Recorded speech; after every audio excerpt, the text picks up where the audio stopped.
Welcome to the Natural Training Centre radio show, hosted by Coach Helder Gomes and Frank Zong, providing you and our members from around the world with critical information to always be prepared and motivated. Welcome to NTC Radio, Episode 5. This is Helder Gomes, and I want to welcome all of you and thank you for listening. Today we will be discussing posture and how it conveys to performance and combatives mindset. I also want to welcome Frank, my co-host, Frank Zong, and a bit later I'm going to be bringing on Dr. Brian Paris. We're going to pick his brain a little bit on the above-mentioned subject. So how you doing, Frank? Pretty good. Hope everyone's doing well out there on the East Coast with the snow. Just got done shoveling a little earlier this afternoon, so I'm feeling pretty good right now. Nice and worked out. Put in about 2.5 hours myself, a little bit more than I thought, and then the neighbors come out when they see you out there working hard and give you that guilt trip, and all of a sudden you're helping them out. But it's all good. Yeah, it's a good little burn. Make sure you really drive with your legs, and make sure you don't bend your back too much too. Yeah, so it's pretty. It helps. Pretty ironic, right? Posture. It's all about the posture, which is today's subject, which is pretty cool, and I'm excited to pick Dr. Paris's brain. He's fresh off a TEDx talk that I had shared with you. I think you had seen it also. Mm-hmm. And It's pretty cool. The information, it feels like he's speaking about the NTC method, which is pretty cool. So, that's why I really wanted to have him on, and I'm glad that he's going to be coming up. But another thing, last week we spoke about radio communication and emergency radio communication. And it was, you saw with the snowstorm and everything that was going on. I mean, we ended up getting about 30 inches over here in the Jersey area where I'm at. So I was monitoring the radios and, all of this stuff and just listening and tuning into the police stations and tuning into the local repeaters and counter repeaters and listening to all this stuff. And it just felt good to be plugged in because at any minute you don't know if electricity is going to drop or your cell phone coverage is going to drop. So all of that stuff that, you talk about and, you're kind of like, yeah, that's cool. We're only playing with it now. But then when the practical application comes up, it feels pretty good to have that preparation. No, absolutely. They were talking about that being a possibility, even with I think we got about 6 or 7 inches with ice and snow combined. So couldn't imagine if it was 20 to 30 inches like they got in the DC area, or about 30 inches like you guys got up there. So it's definitely, it was crazy. It's the most that we've gotten in a while. But it's like everything else. It's all about the being prepared, right? And just like our local DPW, they were prepared because they're used to this all the time. And luckily we have them. I mean, we do complain a lot about federal and local and state government, but at times like this, you're kind of happy that they're spot on. They got their shit together. No, it's good. It's and it's good to know what kind of equipment they're using also. Yeah. So we got a little bit about New Jersey and our snow. We got a little bit about North Carolina. So we're bringing on Dr. Paris from Maryland. How are you doing, Dr. P? Doing well. I'm a little bit tired, but feeling like I had a great workout today, shoveling tons of snow. Yeah, that seems to be the theme. We started this podcast to talk about fitness and combatives, and we're almost meteorologists because the weather lately has just been taking the lead, so to speak, on everything. Yeah, and it's just appropriate when we bring up posture and how you can default into patterns just to get the snow shoveled. And then the next step is injuring your back if you're not paying attention to posture and not working as efficiently from a performance perspective. It's kind of crazy. I was reading some stuff just on Facebook, and the article was actually legit. I don't know, it was some source that was actually legit, but they were talking about how many people actually die from snow shoveling. And I found that just like ironic. I know about the back problems because of improper technique and biomechanics and posture that we'll be speaking about today. But the fact that they're dying, I didn't realize that was such a high statistic. That's it's mind blowing. Yeah, absolutely. So, yeah. But just little things too. Not even something as drastic as shoveling, but just walking outside, especially if it's a little slippery. You're more cautious of your footing. You're looking down a little bit more. So I caught myself being having to adjust myself when I was walking on the ice too. Your shoes are different also. It all just comes into play. It's like those quick falls and you have to recover. It's funny because I did mention this, but one of the hardest parts in doing what we do, knowing that we know posture and warm-ups and movements, I just get you get caught up in the, in the whole work of it. It's like I'm looking at the front door has 30 inches of snow in front of it, and I just got to get it done. Yeah. So I have to be very disciplined to go back to my roots to make sure that I'm not injuring myself, so I can, continue to shovel and then not deal with a back injury the rest of the week. Exactly. Because a lot of people be like, oh, I did it, I got it done, and all this other stuff. But then all of a sudden they're, laid up in bed and taking 3 sick days in a row. And, unfortunately, we don't have that leisure in what we do. Nope. People are expecting us to perform. So, we really have to. And at the same time, we can't be hypocrites.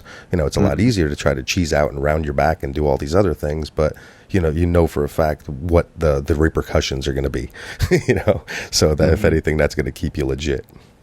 Yeah, and it's just not accumulating injury, right? Like you might be able to perform something today, and then next week you go to bend and pick up a newspaper, and all of a sudden something pops. I see that happen with limbs all the time. No doubt. And speaking of that, Dr. Paris, I'm going to call you Brian from now on, because I've known you forever. So I've still been Brian longer than I've been Dr. Paris. True. And to me, you're always going to be Brian, but I always got to give the respect where respect is due. Thank you, sir. But also speaking about that, so tell us a little bit about your facility in Maryland and what it is that you do and what you specialize in. Well, we started as a chiropractic facility that focuses with a technique called chiropractic biophysics. So throughout my schooling, I've been heavily involved in this organization from a teaching perspective, and it really takes a much more global approach to chiropractic and the spine, and looking at the spine as a central element to all function with the human frame. Right. So interesting. The posture on the outside is a window to what's going on inside in the spine. So they're mirrors of each other, or they work hand in hand. They are one and the same. So to work on posture means you're working on the spine. Okay. And then the practice just kept progressing over the last several years, adding in physical therapists, better core strengthening programs, and now we've integrated medical services from a pain management perspective. So we run a multi-specialty holistic facility in Rockville, Maryland. We also have an office in Elk Ridge, which is the Columbia, Maryland area outside of Baltimore, where we focus on getting people out of pain quickly without drugs and surgery, and then teaching them the right methods to take care of their bodies over a lifetime. And it's really, the philosophy is really, we do what you can't do at home and then teach you what to do so you can continue to take care of your body for a lifetime. Very cool. It's all about sustainability. That's what I love about your facility, and that's why we're very happy to have you on. What we're going to do is we're going to continue this discussion and speaking about posture and specifically how it's going to convey to the combatives mindset. So we'll be right back after this break with Dr. Brian Paris. Check out our training programs at kettlebellcombatives.com/products. Here we use the kettlebell to specifically train our combatives' conditioning and martial arts abilities. Get started with our easily downloadable digital products, and soon you will find yourself with attributes you didn't think you would obtain. And we are back. We're back with Dr. Brian Paris and, of course, my co-host, Frank Zong. Dr. Brian, what I wanted to speak to you about is we're talking about posture, and I wanted to relate it a little bit to the combatives mindset. Now, from pretty much the beginning of when I started my coaching career, I was teaching the reset pose, which basically is a checklist. And instead of saying these 3 things over and over and over, I wanted to come up with one word or one command, of course, with the military background, that my clients and our tribe members and can get it and to say, okay, I understand what we need here, instead of all this repetitive stuff, especially when they're in the middle of a protocol. And the 3 things are basically posture. Okay, so I want good alignment from the top of the head to the tailbone. The second thing on the checklist would be your shoulders would be rolled and packed down and integrated into the body. And the third item on the checklist would be the core activated. Okay, fully activated, and I explain what that activation is. But those 3 points make up what I call the reset pose, or sometimes just the word reset. And now it's ironic, because being fortunate to travel around the world and teaching fitness as well as combatives, I find that the first thing that comes out of my mouth or that I convey to these individuals, regardless of where we are, is that reset pose. And then when I saw your TEDx talk, and it just really seemed like you were speaking and using just different words, still similar words, but different words, but explaining the same exact thing with your TEDx talk. And, maybe you could expand a little bit about that. Sure.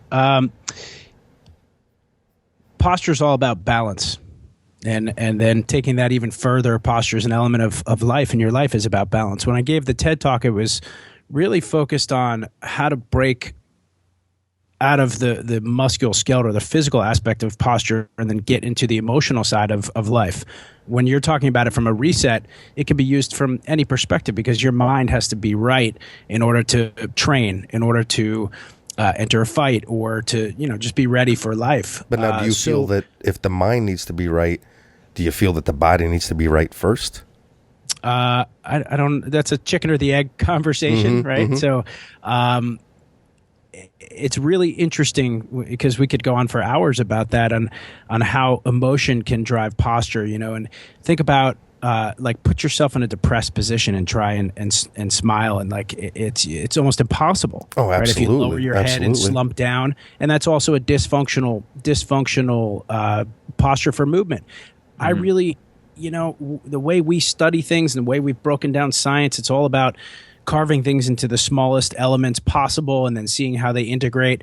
Whereas I think everything is just integrated. Yeah, emotion, everything is posture.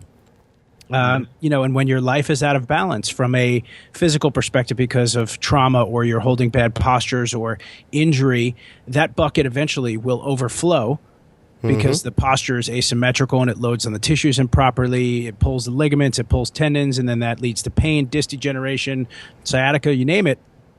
And then that bucket flows over to the emotional side. You and I know lots of people who are in chronic pain who then also become depressed. Yes. And their language is the same. My back is killing me. My knee is killing me. My hip is killing me. So what do you think it's doing to you? It's actually killing you. Yeah. Mm-hmm. Absolutely. So it's hard to chunk it down. I don't know if this is too spiritual, but the longer I practice, the more I forget, the more spiritual I get, the more integrated things become. And balance is the key. No, I feel you on that, absolutely. But even with your TEDx talk, you had the audience participation, so to speak, where you had people stand up. So that's kind of where I was getting into the physical thing, because I know when I convey this information, whether it's to special ops people or whether it's to, a grandma or a grandpa, right? When I'm conveying that information, as soon as I get them into that reset pose, they're a different person.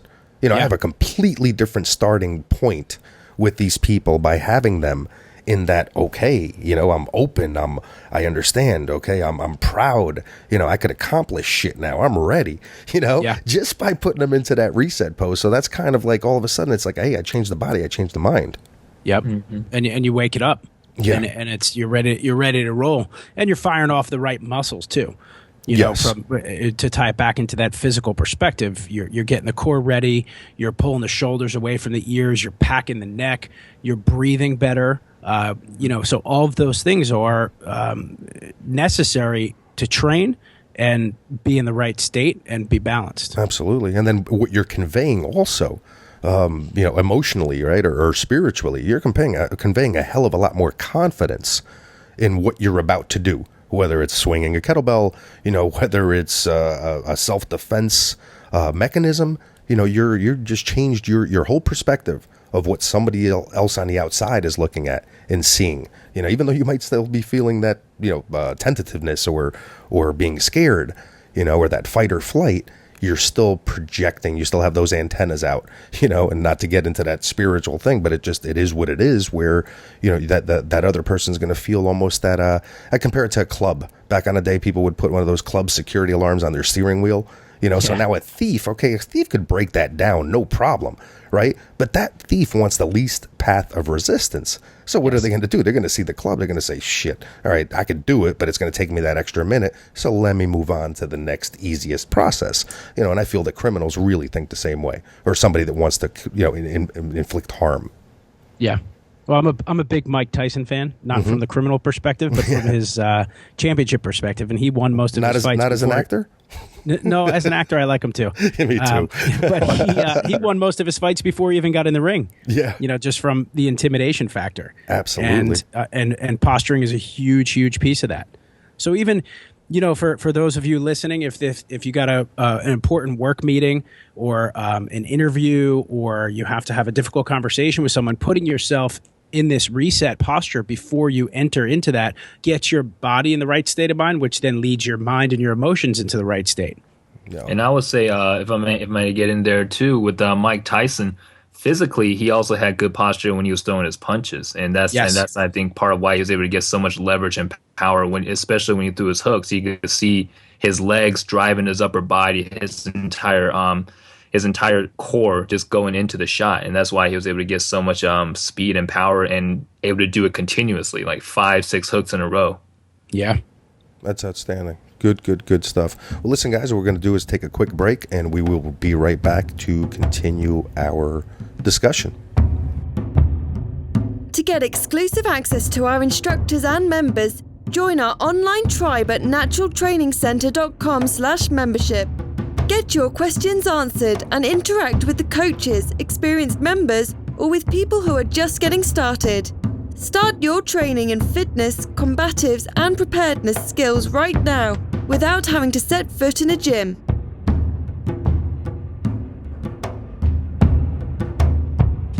All right, and we're back. We're back with Dr. Brian Paris, joining us from Maryland, and my co-host, Frank Zong. Frank, I know you had a question for Brian before we went to break, so I want to go ahead and give you that opportunity to go ahead and ask that.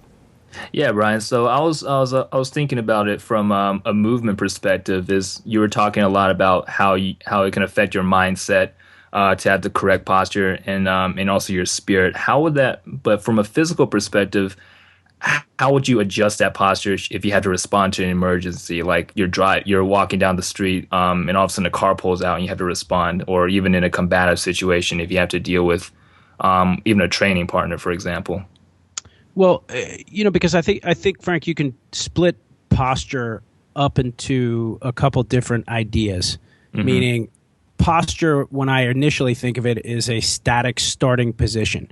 So it's very important for overall performance, reactivity, force production, flexibility, and those types of things. Meaning, like if your torso, your where your ribs are, your big body part, if it constantly tilts over to one side, some of the muscles are going to get long and the other ones are going to be short. You're not going to be able to punch as fast or as hard from one direction. Your hips are going to be off kilter. Now, but what you brought up is more of a reaction type mode, right? So, responding to a punch or rolling out of the way of a car or, doing a ninja flip over the entire car, which I'm pretty good at that one. So, same, yeah. So I think it's more of like what you're doing on a daily basis to get your posture in a more balanced position, finding out your areas of range of motion, things that are stuck, things that feel weird, things that look asymmetrical, one shoulder higher than the other, one hip rotating forward on a constant basis. Or when you're stretching, you'll feel, or doing any yoga poses or preparation poses where you'll feel one side's more flexible than the other. And that lack of flexibility is going to cause you to react slower on one side. Yeah. You may be able to move better on the other. So I think it's a constant, it's a constant grind to always work on your posture. It's a daily practice. So you got to make it a lifestyle like everything else. Right. I mean, it's not something that you could just put on your hat for this thing and say, well, I'm going to go do this 1 hour workout. Now I'm going to think this way because I have my posture hat on. No, it has to convey into everything. And I mean, that's why it's very integrated within our method, because whether I'm teaching you to run properly with the proper mechanics, whether I'm teaching you to operate a blade or a pistol or a firearm. I mean, Frank's gone through, most or pretty much all of our courses, and he could tell you that the first thing that comes out of my mouth, I'll put an AR-15 in his hand while he's doing a rifle course, and the first thing comes out of my mouth is reset pose. And sure enough, it makes it so much easier because he knows exactly what I'm talking about. But here we are doing firearms, not fitness, not combative, so to speak, but everything just falls right into place with that reset pose. And it's interesting too. Sorry. Go ahead, sorry, Frank. But I was just from my personal experience with martial arts and from combatives.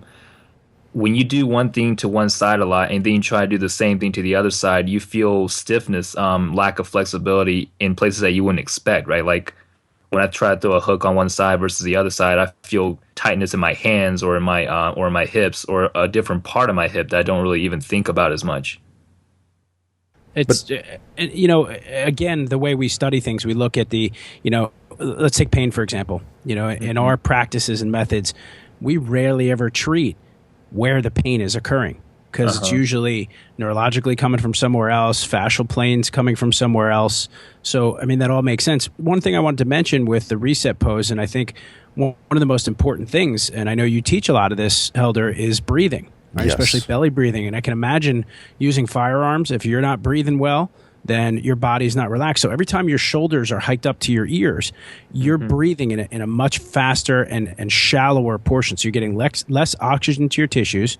You're putting your nervous system in a state of fight or flight.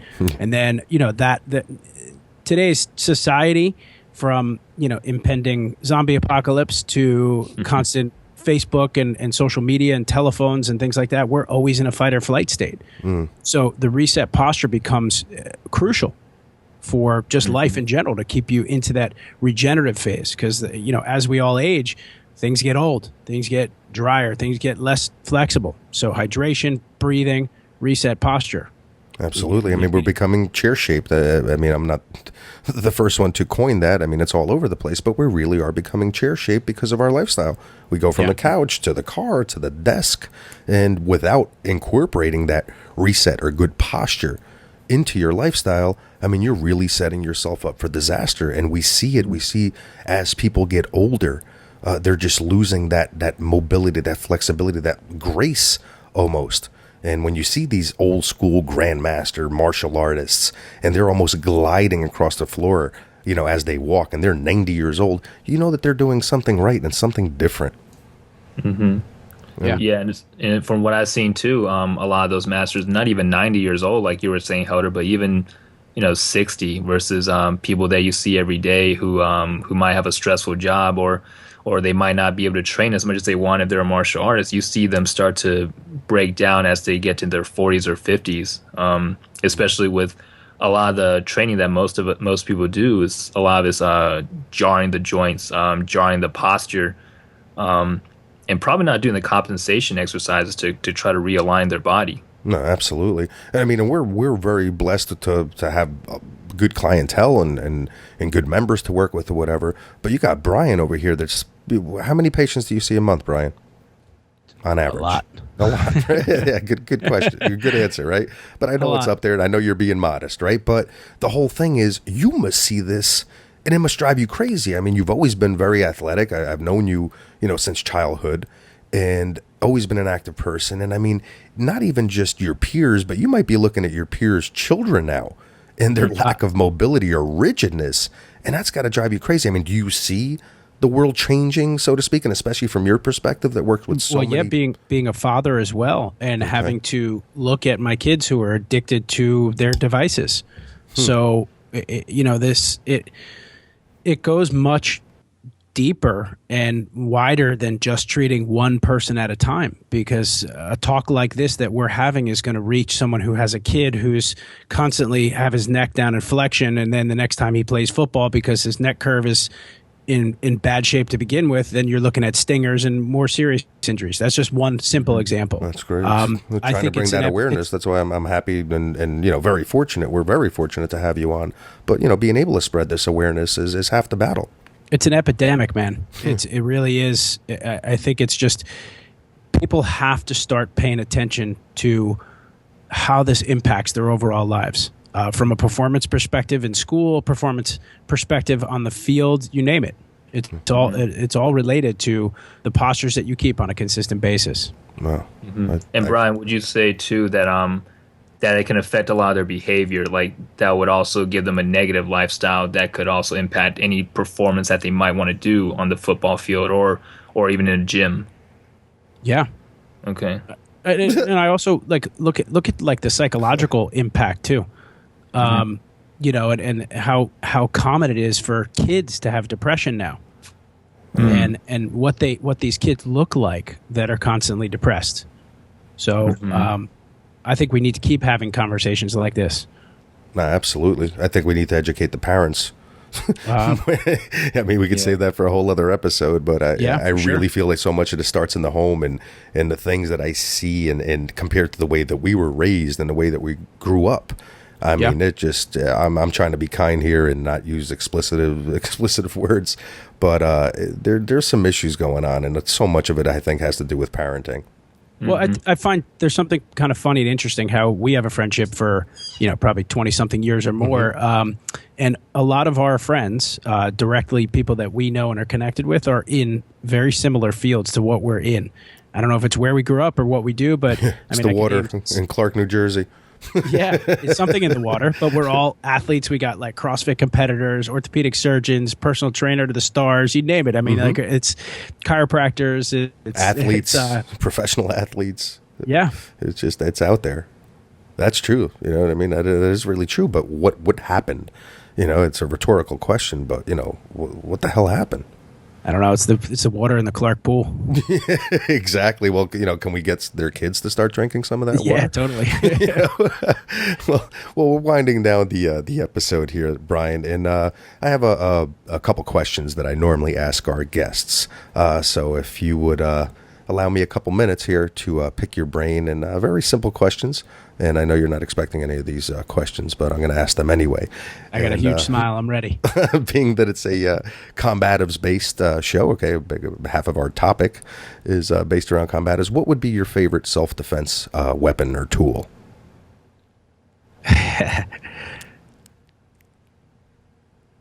My mind. I thought you were going to say your credit card. I'm trying to think because I haven't trained with you enough because I got stuck in Maryland for my life. So. Yeah, of course. And then Chinese stars came to mind. But it's been a while. We definitely got to have you back to Jersey so that for sure. We could go over some stuff. I had to master the kettlebell first before. Yeah. Well, you're pretty good. You got your swing down at the very, very least, and you're clean. The last time we worked together, I was definitely impressed. Next question: if you're starving, okay, I know we're all about health and all that other stuff, but if you're really starving, and let's take the health equation out of it, even though it could be healthy, what would be your favorite food? Oh. It's got to be My Joe's Pizza in Clark, New Jersey. My Joe's getting their plug. Is that place still open? I think aren't they your sponsor? They should be now. Totally. Somebody better send them a bill real quick. But yeah, I'm up there. I'm up there with the pizza, man. You said don't include the healthy, but that's always the choice for me now. Yeah. It's never. It's like I don't. I've just so consistently and been disciplined because I look at when I'm disciplined with my diet or my meditation or my training, it's like that gives me the freedom to be at peace. Absolutely. So I stay tight with it. I agree with that, definitely. Another question: what's your completely opposite 180 here? But what's your favorite alcoholic beverage? Beer, wine. I'm a red wine fan, but I've been enjoying some good whiskeys lately. Nice. Anyone in particular that you recommend? I really liked Angel's Envy and Smooth Ambler. Wow, never even heard of them, let alone tried them. But solid whiskeys. Excellent. You think they'll be sponsors also? That would be awesome. Call them up. Yeah. We work for booze. We should just keep throwing names out there to see who will pick exactly. us up. Something will stick. Got to be someone on here eventually. Yeah, it's the way it's the same approach I take to fishing. But then again, I don't really catch many fish, so maybe I won't do that. And last question that I have for you, Brian, what is your favorite exercise tool? Definitely the kettlebell. Nice. Good answer. See that? If I'm not doing something with my body, it's got to be the bell. Wow, that's awesome. And I don't do American swings. Nice. I only swing the NTC way. Excellent. See, you're perfect, man. I didn't even have to give you a script or anything for that. Well, listen, Brian, Dr. Paris, it's been a pleasure. Listen, before we go, I also can you give us your website, your domain, so that people can get some more information? The website is advancedwellnesssystems.com. Excellent. Advancedwellnesssystems.com. Thank you so much. Very honored to be on this podcast. Look forward to doing another one soon. My pleasure. Thank you very much. And once again, this concludes episode 5 of NTC Radio. I want to thank you for listening. And as usual, I want to leave you with one last thought, which is to stay motivated. Thank you. To get the show notes from this episode and all episodes on NTC Radio, go to naturaltrainingcenter.com/NTC. NTC Radio. You can also get the information by going to our blog and clicking on the NTC Radio category.